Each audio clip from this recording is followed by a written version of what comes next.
మన ప్రభువును రక్షకుడైన యేసుక్రీస్తు వారి నామములో మీకు శుభాలు వందనాలు తెలియజేసుకుంటున్నాము.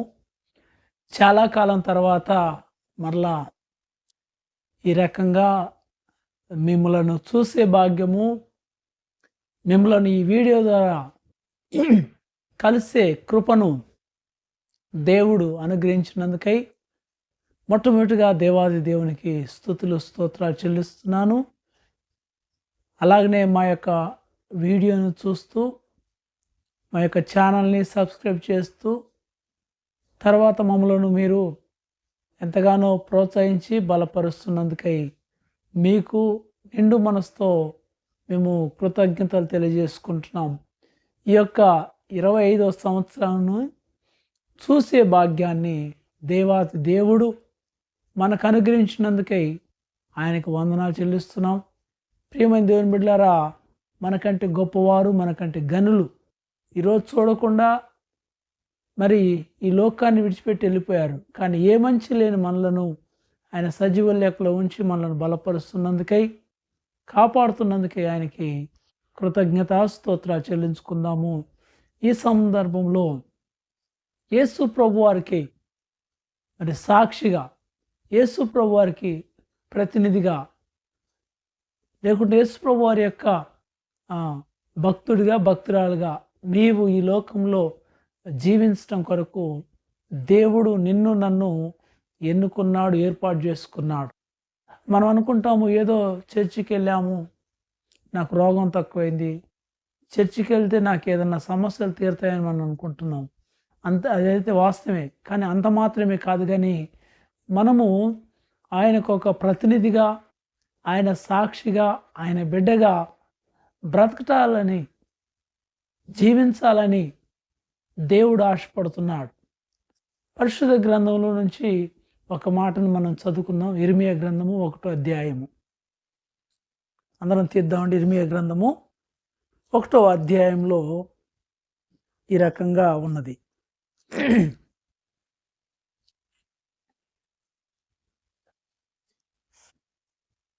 ఇర్మియా గ్రంథము 1వ అధ్యాయము 4వ వచనాన్ని చదువుతున్నాను.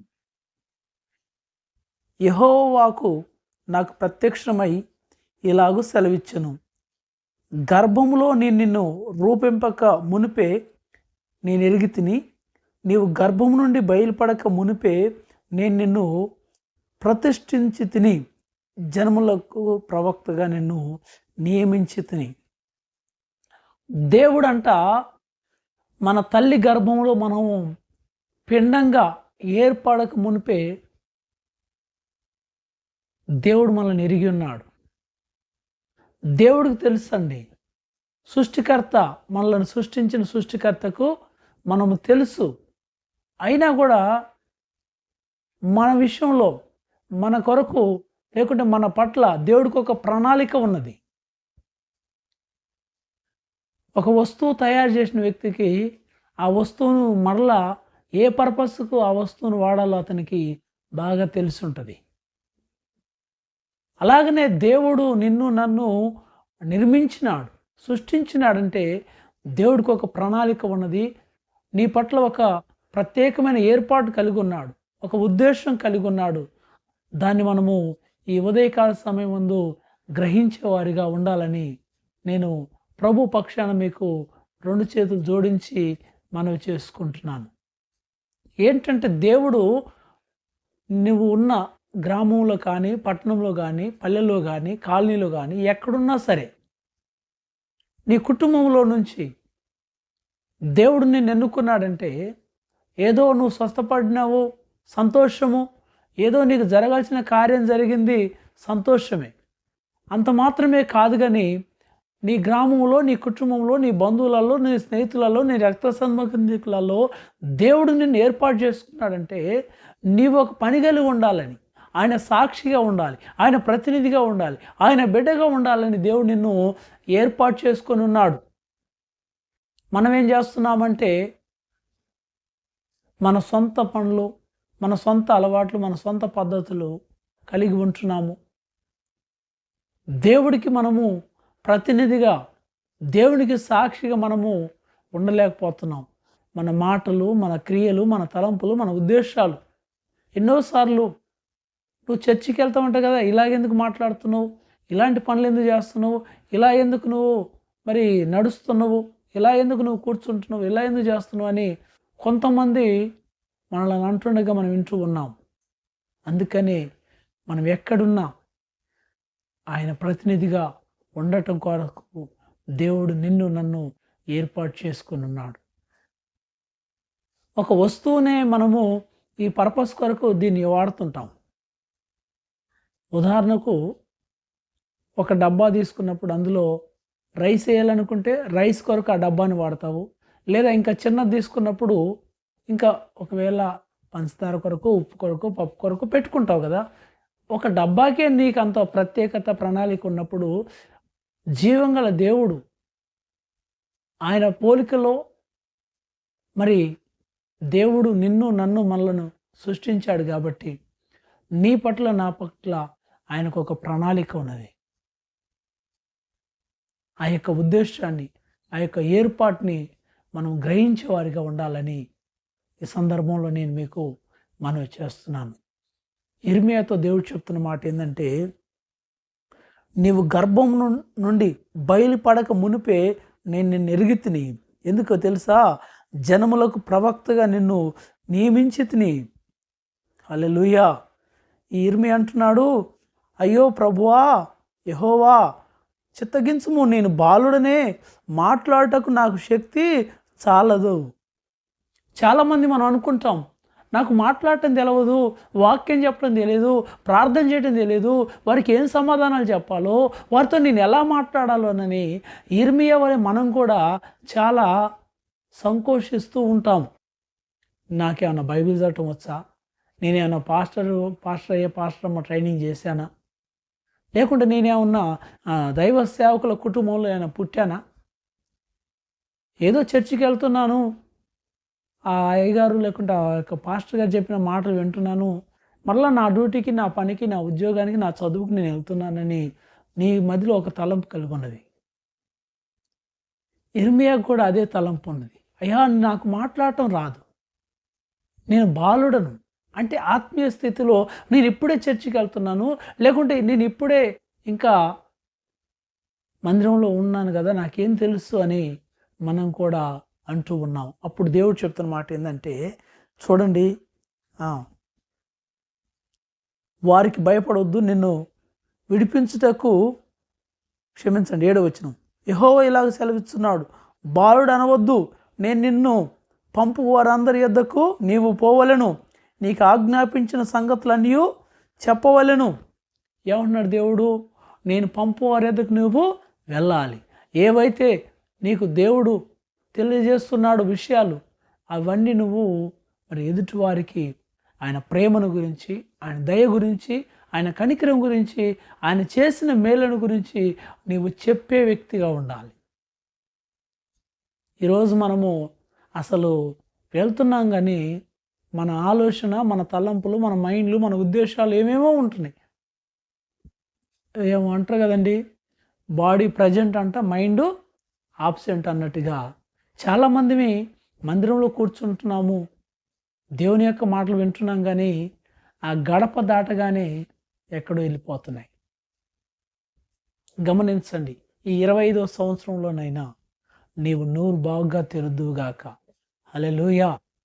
ఇర్మియా మీదకి వచ్చిన అభిషేకము, ఆత్మ నీ మీద నా దేవుడు కుమ్మరించునుగాక. భయపడవద్దు. ఈ 25వ సంవత్సరంలో నువ్వు భయపడక ధైర్యంగా ఆయన సాక్షిగా ఉండు. నువ్వు చేస్తున్న ఉద్యోగంలో కానీ, వ్యాపారంలో కానీ, పనిలో కానీ, చదువులో కానీ, నువ్వు ఎక్కడున్నా కూడా భయపడకుండా ధైర్యంగా ఉండు. నేను చిన్నవాడిని, నాకు తెలియదు, నాకు రాదు, నేను నేర్చుకోలేదు, నేను వినలేదు అనే ఇలాంటి మాటలు నువ్వు ఈ 25వ సంవత్సరంలో చెప్పకుందువుగాక. ఆయన ప్రతినిధిగా ఉందువుగాక. ఆయన ఆత్మను పొందుకుందువుగాక. ఆయన ఆత్మ చేత ప్రేరేపించబడి నువ్వు నడుచుదువుగాక. నీ నోరు నువ్వు బాగా తెరుగుదువుగాక. ఆయన ఆత్మ చేత నింపబడు. దేవుణ్ణి అడుగు, అనేకమైన విషయాలు నా దేవుడు నీకు బోధిస్తూ ఉంటాడు. శ్రద్ధ పెట్టి విను ఆయన మాటలను. ఇదిగో నీ కొరకు ఆయన ఒక వేర్పాటు, ఆయన ఒక ప్రణాళిక, ఆయన ఒక ఉద్దేశం కలిగి ఉన్నాడు. నువ్వు దానిని నిర్లక్ష్యం చేసే వ్యక్తిగా ఉండవు. నువ్వు అనుకుంటున్నావు ఇవాళ చర్చికి వెళ్ళొచ్చాను అమ్మయ్య అని అయిపోయింది అని అనుకుంటున్నావు.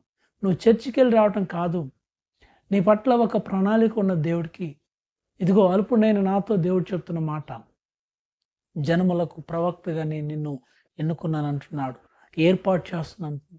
ఆయన ప్రతినిధిగా ఉండు. నువ్వు ఎక్కడున్నా సరే ఆయన సాక్షిగా జీవించు, ఆయన కొరకు బ్రతుకు. కొంతమందినైనా యోధా పత్రికలు ఉంది కదండి, అగ్నిలో నుండి లాగినట్టు కొంతమందినైనా నీవు ప్రభు కొరకు సంపాదించే వ్యక్తిగా, ప్రభు బిడ్డగా జీవించే వ్యక్తిగా ఉండు. నీవు వెలుగుగా ఉండు. ఈ 25లో ఆయనకు మహిమకరమైన బలమైన పాత్రగా నీవు జీవించాలి. నీ కుటుంబము ద్వారా ఆయనకు మహిమ రావాలి, నీ బిడ్డల ద్వారా ఆయన మహిమ రావాలి, నీ ద్వారా ఆయన ఘనపరచబడాలి, ఆయన ఆరాధించబడాలి, ఆయన స్తుతించబడాలి. నీవు ధైర్యం కలిగి ముందుకు కొనసాగు. దేవుడు నిన్ను పిలుస్తున్నాడు, దేవుడు నిన్ను ఏర్పాటు చేసుకుంటున్నాడు, దేవుడు నిన్ను ఎన్నుకున్నాడు. ప్లీజ్ ఆలోచించండి ఒకసారి. పోయిన వారికంటే మనమేం గొప్పవారిం కాదు, భక్తిపరులం కాదు, నీతిమంతులం కాదు. ఈ లోకాన్ని విడిచిపెట్టి వెళ్ళిపోయారు వారు. కానీ దేవుడు ఆయన దయ ద్వారా, ఆయన కనికరం ద్వారా, ఆయన కృప ద్వారా ఇంకా మనలను సజీవంగా ఉంచున్నాడు. ఆలోచించండి ఒకసారి. ఇప్పుడైనా మనము మారు మనసు పొందుదాం, ఇప్పుడైనా మనం పశ్చాత్తాపడదాం. ప్రభువా, నా సొంత కార్యాలనే చూసుకుంటున్నానయ్యా, మీ కార్యాలను నేను చూడలేకపోతున్నాను ప్రభువా, యేసయ్యా మీకు వందనాలయ్యా అని పశ్చాత్తాపడదాం. ఏదో వింటున్నామంటే వింటున్నాం కాదండి, ఒక తీర్మానంతో, ఒక ఆలోచన కలిగి మనము ఈ యొక్క సందర్భంలో ఒక తీర్మానం చేసుకొని ప్రార్థన చేసుకుందాం. చెప్పాలని చాలా ఉన్నప్పుడు కూడా దేవుడు నా హృదయంలో ఉంచిన మాట ఇదే.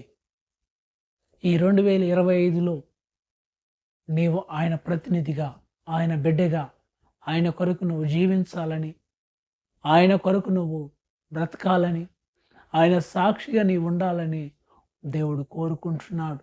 దేవుడు ఆశపడుతున్నాడు, నీ పట్ల ఎదురు చూస్తున్నాడు.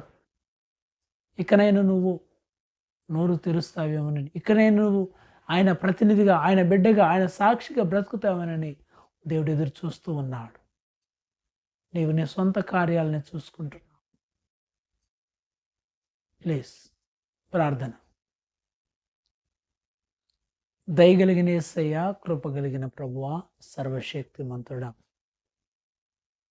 ఈ సందర్భంలో ప్రభువా నీ వాక్యము వింటున్న ప్రతి వారి కొరకు మేము ప్రార్థన చేస్తున్నాం. నిశ్చయముగా నీ మాటలు విన్న బిడ్డలను మీరు రక్షించండి. వారి పిలుపును వారు స్థిరపరచుకొని వారు ఉంటున్న స్థలంలోనే మరి నాయన నోరు తెరిసేవారిగా, నీ సాక్షిగా బిడ్డలు జీవించేవారిగా, వారి క్రియల ద్వారా, వారి నడవడిక ద్వారా నిన్ను మహిమపరిచేవారిగా ఉండాలయ్యా. నీ యొద్దకు ప్రభు అనేకులను ప్రభు నా తండ్రి నడిపించే ఆ నక్షత్రంలో బిడ్డలు ఉండాలి. యేసయ్య నీకు వందనాలు.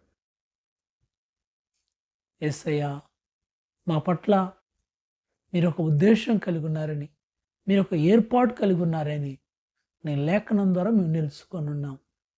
కాబట్టి భయము, పిరికితనము తీసివేయి ప్రభా. శక్తి కలిగిన ఆత్మతో ప్రతి వారిని మమ్మల్ని నింపమని ప్రార్థిస్తాం. అయ్యా, పిరికితనాన్ని తీసివేయి. ఆది అపోస్తల మీద కుమ్మరించబడిన నా తండ్రి అభిషేకము, పరిశుద్ధాత్మ దేవ, ఈ మాటలు వింటున్న ప్రతి వారిని ప్రభా మీరు అభిషేకించండి, వారిలో మీరు ఉండమని ప్రార్థిస్తున్నామయ్యా. కుటుంబాలను, బిడ్డలను నిశ్చయంగా దీవించి కాపాడు ప్రభా. రానున్న దినాలలో నీ బిడ్డల జీవితంలో గొప్ప కార్యాలు జరిగించి మహిమ పొందుకోమని సర్వాధికారిని యేసయ్య పేడ ప్రార్థించి అడిగి పొంది ఉన్నాము తండ్రి. ఆమేన్. మన తండ్రి అయిన దేవుని ప్రేమయు, మన ప్రభువును రక్షకుడైన యేసయ్య కృప, పరిశుద్ధాత్మ దేవుని సహవాసం, ముఖ్యంగా ఈ యొక్క వర్తమానం వింటున్న బిడ్డలకును, సర్వలోకంలోని సకల పరిశుద్ధులకు ఆయన కృపాక్షేములతోడే నడిపించి కాపాడును గాక. ఆమేన్. ఆమేన్. అందరికీ వందనాలండి.